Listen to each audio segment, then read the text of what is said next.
నేను అడగదలుచుకున్న నరేంద్ర మోడీ గారిని, అయ్యా అవినీతి గురించి నువ్వు మాట్లాడేటప్పుడు, దోపిడీ గురించి మీరు ప్రజలకు చెప్పేటప్పుడు మీ పక్కలో ఎవరు కూర్చున్నారో చూసుకోవాలి కదనే.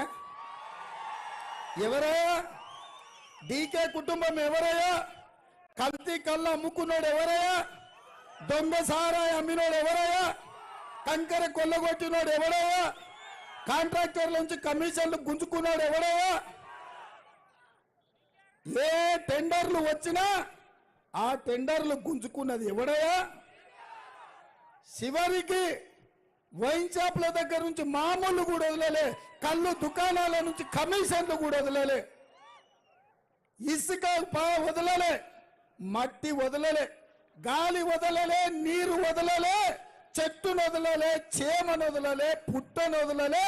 పాలమూరు జిల్లాను పట్టి పీడించిన చీడ పీడను పక్కన ఊసబెట్టుకొని నీతి గురించి నువ్వు మాట్లాడితే ఎట్లా నరేంద్ర మోడీ గారు?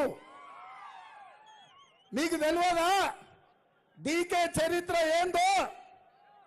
ఈ జిల్లాని రాష్ట్రాన్ని దోసుకున్న వివరాలు మీకు దగ్గర లేవా? మీరు ప్రధానమంత్రిగా ప్రాంతానికి వచ్చేటప్పుడు ఈ ప్రాంతంలో దొంగలెవరో, గజ దొంగలెవరో, దోపిడీదారులెవరో, దోసుకున్నదెవరో వివరాలు తెలుసుకోవా? వాళ్ళ ఫోటోలు చూడవా అని నేను అడుగుతున్నా. 20 ఏళ్ల నుంచి ఈ జిల్లాలో జడ్పీటీసీగా, ఎమ్మెల్సీగా, 3 సార్లు ఎమ్మెల్యేగా, ఎంపీగా, ఈ రాష్ట్ర ముఖ్యమంత్రిగా పనిచేసిన ఎవరినైనా ఈ జిల్లాలో ఏ బిడ్డనైనా, నా శత్రువునైనా, పక్క పార్టీ అన్ననే అడగండి, రేవంత్ రెడ్డి ఎవరికన్నా ఫోన్ చేసిండా? ఎవరినన్నా ₹1 అడిగిండా? ఇవాళ నా ప్రాంతానికి వచ్చి, నా గడ్డ మీదకి వచ్చి, మా అన్నదమ్ముల మధ్యలో నించోని ఇవాళ మా జిల్లాను అవమానించే అవకాశం, అధికారం మీకు ఎవరిచ్చిండ్రు? నరేంద్ర మోడీ గారు.